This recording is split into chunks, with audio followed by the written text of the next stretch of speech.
their employees aren't going to want to live in Chicago or Detroit. Of those types of businesses, they're going to want to reside in a county such as Cheboygan. So it's nice to see that you're headed down that approach, but those are just my comments, and maybe you can turn them into an idea yourself. Thank you for that. Yeah, I think the Michigan Infrastructure Office could be really helpful to us in that front because they're very much connected nationally across the Maybe that would industry. be the avenue to take, but, and, not just exclusively for Cheboygan County. I think you could say positive things for somebody in that industry about the other county members of your association, but I'd like to think that Cheboygan County has a heads up on the rest of them. Yeah, we're a great testing ground for a lot of those products. Exactly. And if you're working in an industry and you're building, let's say, tents, for instance, for campers, your employees are going to want to camp themselves, they're going to want to fish themselves, and what a great place to do that. So, thank you again for the report. Mr. Chair, if I may, just one question for Peyton. You say you're supporting authorities' interest in creating business growth and opportunities around the airport, the Cheboygan County Airport. And what examples of business opportunities have you researched for that? Well, that's what we're exploring with them. There's interest expressed in potential opportunities around there because of more appealing zoning and location.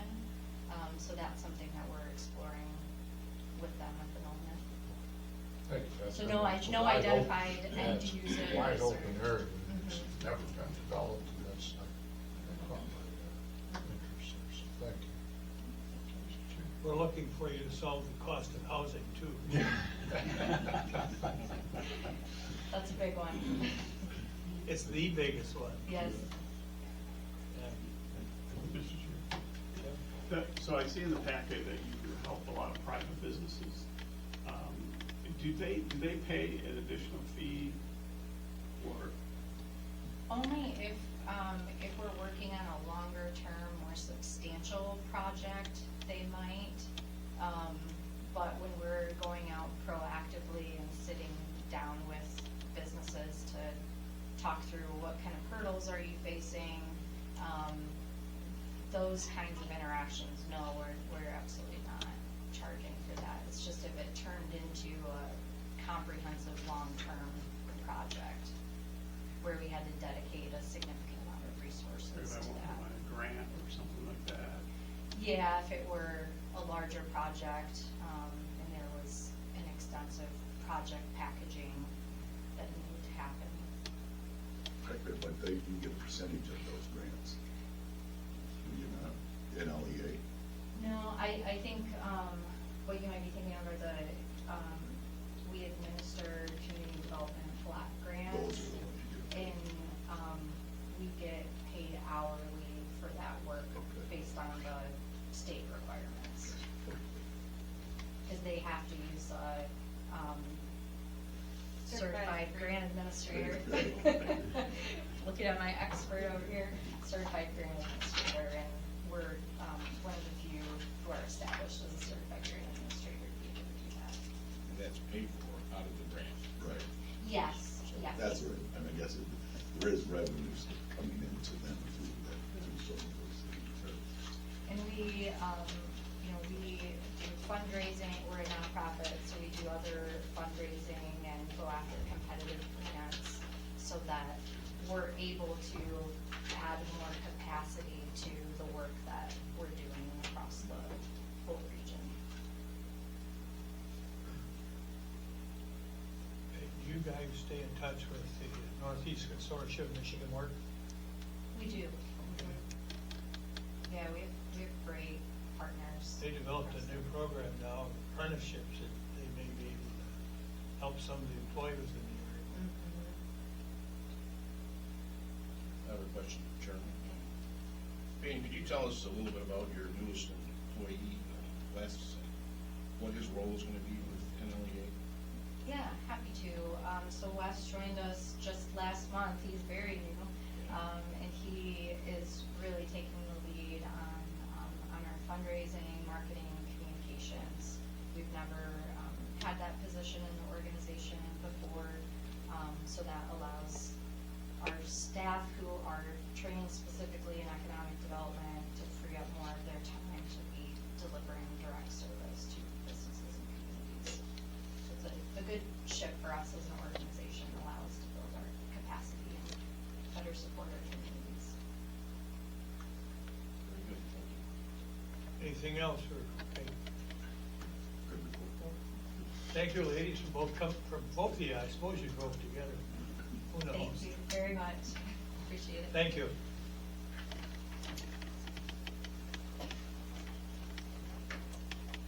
We're down to 6B, Victim Services Unit Update. Good morning, Commissioners. Hi, Sheriff. Thanks for having us. I want to take just a minute and let you know about our Victim Services Unit. It's a program that was actually started by now Commissioner Claremont, when we called him Sheriff Claremont years ago. It's a great asset to the Sheriff's Office. It's a great asset to the deputies, but it's an even bigger asset to the community. Kind of went by the wayside for a couple of reasons: call volume, lack of volunteers, a bunch of different stuff. But there's definitely a need for it. It's a very, as some of you here know, but it's a very organized and regimented program. It's ran by the Michigan Sheriff's Association. They set the guidelines and the training for it, so we're not like reinventing the wheel. Thanks to Mitch Laporte and his wife Lois, we were able to restart the program.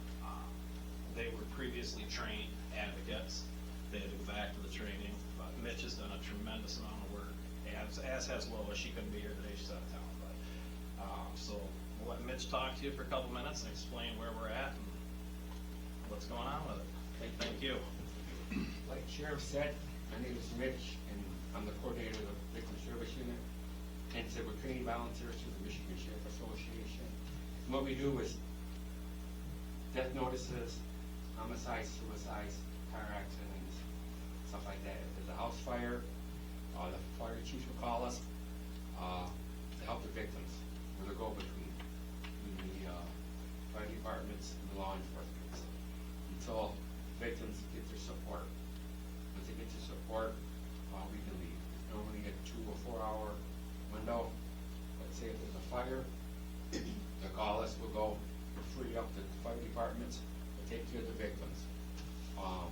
Make sure they have housing, make sure they have their food, clothing, until their family members get there. They might have to go to pharmacy and get their pharmacy drug and stuff. So just how about the fire departments go? If there's a death notice, the deputies will call us, or the officer will call us, they'll make the death notice, we'll go in and take care of the families until they get support. Get all the resources that they need. We've got good resources in Cheboygan County, so that would help. So instead of there's a drowning, a lot of times we all know that they're out of town tourists. They have no idea where they're at, don't know what to do. So we'll call the loved ones, might call the funeral home, whatever they might need until the family gets there. So it's a good group. We need it, and that's I said we're volunteers, trained volunteers. We always go in two. We're very active. We're very supportive, and we really want to help this community. So that's about it. So, and obviously everybody knows, because it's such a great community, the amount of support that we've got right off the bat for people that want to be advocates is phenomenal. So, Yes, yes. how else to say it? And also the support for people that they may not want to be advocates, but they want to help, so they help by donating some money that they can use for a night in a motel room, or that we can use to give them some shirts and uniforms. So at this point, we've got enough donations of people that we're not even asking you for money. We just want to give you an update.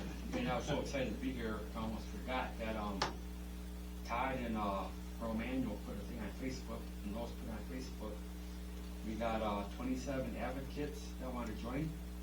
So we're just waiting for a training session, which is in the middle of May in Sault Ste. Marie. We're trying to get one in Cheboygan, because it's, out of town, and they're very interested, so we're just waiting for background checks, interviews, and that, and shadowing, they're taking the, YouTube videos already, so a lot of them already been looking at YouTube, so we got a good group right now, and they're really excited to join. They're all over Cheboygan County, so we got a good representation in the Cheboygan County. We have a few people outside of Cheboygan County, down by Gaylord, so they can do a South County if they need to, so it'll be closer. So, yeah, we just gotta figure out if we can go through CCE or Sheriff's Department. We probably end up doing both. Mitch just went and talked to all the fire chiefs, all the law enforcement, local chiefs, state police, got them all on board. We're coordinating it with, like I said, the Sheriff's Association, but also with the Michigan State Police Victims Advocate. I can't think of her name right now, but Mrs. Bennett, or There you go. Beckett, she reached out to us, Michigan State Police, which is really nice. She's a victim advocate, and she has resources, and she has like 5 counties. So I met with her, and she's all for it, state police is all for it, so. and the prosecutor's office, I don't want to forget them. Yeah. The prosecutor has their own victim advocate that's aware and coordinating everything else, so. Any questions for either of us? Sir? I just have a comment. I can't think of anybody offhand in Cheboygan County that was born a volunteer except that guy. That's why I Thank got you, him. Robert, thank you. I went to his house one day unannounced and knocked on his door. I said, hey, I'll tell you. I need you and Lois to come help me. We gotta get this going again. Yeah, So, that's how it started. When I was chaplain at hospice and at the hospital, he was there before me. Yeah.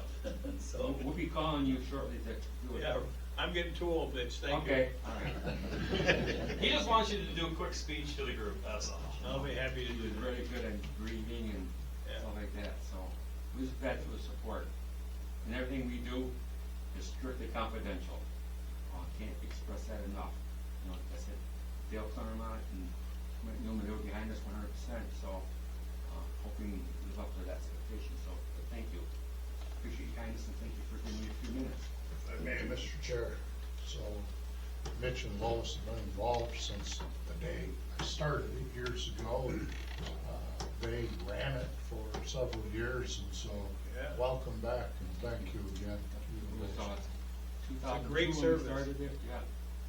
So 17, but we lost all our volunteers, like 6 or stuff, and you know, we went, when the hospital closed, we lost a lot of runs, so we had very few runs, so. Yeah. But the Biden Sounds is back needed in Cheboygan County. I've been talking to some of the deputies and firefighters and stuff, and it's really needed, so much appreciated that. Everybody got good support, so. People will be remembered, Mitch, by your service when they were in a strange county. When something happened, they'll remember that always. And they do. We had an incident in Rogers City, and every time I see her, she thanks us, you know, one time I go for being there. In time of need. Thank you. Thank Good you. program, thanks Thank you. again. Appreciate it, yeah. Thanks, Sheriff. Thank you. Administrators report, that's 13 on your iPad board. Update on a couple projects. We have our invitation to bid for county building phase 1 windows and door replacement out right now. It'll be opened on May 1st at 2 p.m. What we're doing is replacing 17 windows, majority of here just out in the courtyard. That portion of the building was built in 1967. The windows were replaced in the mid-1980s, and this will take the whole unit out and put high-efficiency glass in. We'll replace 2 of the primary windows on the east side of the building, east side of the building. And then we'll also replace 3 of the curtain walls here on the north end.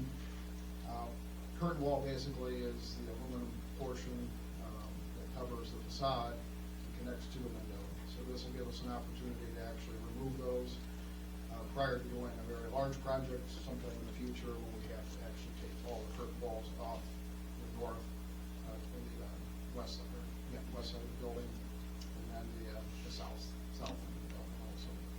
So this will give us a heads up on what we're gonna be dealing with in the future for that. So expect to get that done, hopefully before the snow flies. There are some ordering times on the curtains and the windows that'll come in play, so.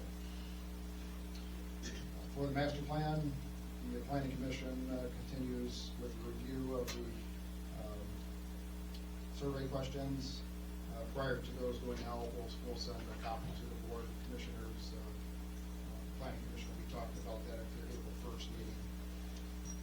Recreation plans also being worked on at this time. There's survey questions specific to the recreation plan. There are a couple units that are participating with that planning process. So the county will have a parks and recreation plan, specifically the primary recreation asset is the marina.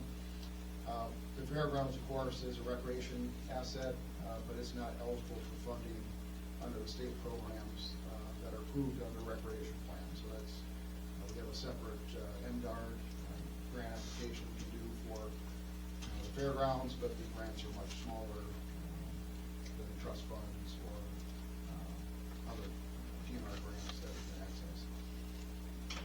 The communities that do participate, they'll have their separate recreation plans specific to their parks and recreation that they're pursuing, but it'll be approved as a joint overall plan. And then for village renewals, we have village renewal language probably at the next meeting. Those for emergency service millage, the senior service, and the road millage. Now, we've heard from the state right now there is some consideration that village may be restricted to November ballots. That hasn't been approved yet, but it's being discussed in Lansing. So our wording will probably list both August and November ballot just to try to cover that. That concludes my report. Any questions for the administrator? Mr. Chair, if I may, just a comment, and that's just to thank Jeff. We did express our concern about the master plan, the development, putting it out to the public, and thank Jeff for taking the steps to do just that. There's been numerous emails, postings, and so forth, and the back and forth with some of the interested individuals. Jeff has just been on the spot with that, so thanks, Jeff, for addressing that concern. Here. Good comment, thank you, Dave. Anyone else for the administrator? Let's move on to old business. Let's move past that as quick as we can. On the new business, fairground usage agreement, 14 on your iPad. We have MSU's application this year for use of the building restroom, horse arena, announcing tower, and the front lawn for several activities. We have Mr. Drewski here today. One of the new events that they're presenting this year is an archery club, and they've presented us with a safety plan. If I understand the program, everyone that participates in that is required to go through the safety plan with MSU to be certified. We'll be meeting with them when the snow melts. Who knows when that's going to be, to look at the location where this is going to occur. But if there was any questions, I'd ask her to attend, or if you'd like to, it's okay with the chair, if you'd like to say anything about the programs this year. Anybody wants to play Robin Hood? Just briefly, so I do have two club leaders who are our lead masters. They went through 2 days of training that included like some skill development, but also safety, risk management, appropriate ways to teach archery to youth, that sort of thing.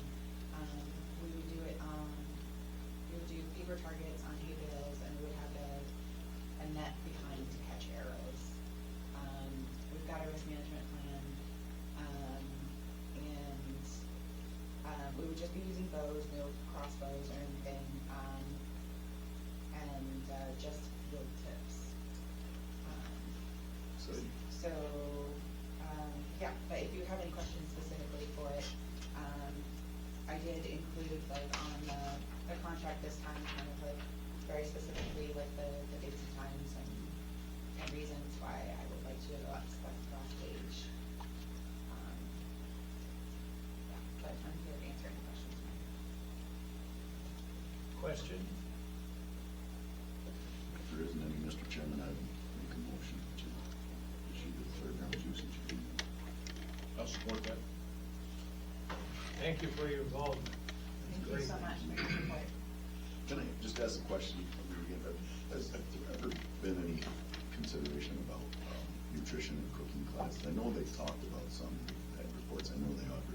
That was brought to me by some people that homeschool and their kids, for whatever, they were looking for a place to maybe learn some cooking and stuff. And that's how they came to me, because I have kitchens and different things, and if I knew anything, I just didn't know if that was something Extension did or not.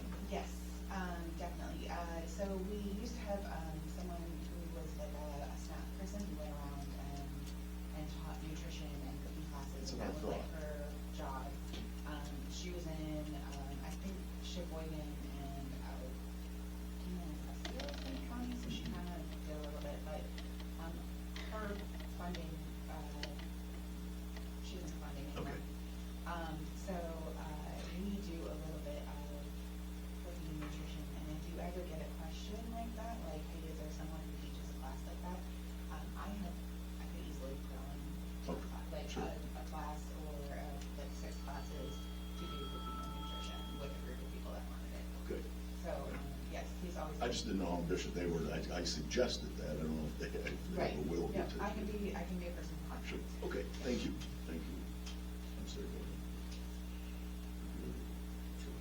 Okay, any other? Again, thanks for being involved. Thank you for your support. Great program.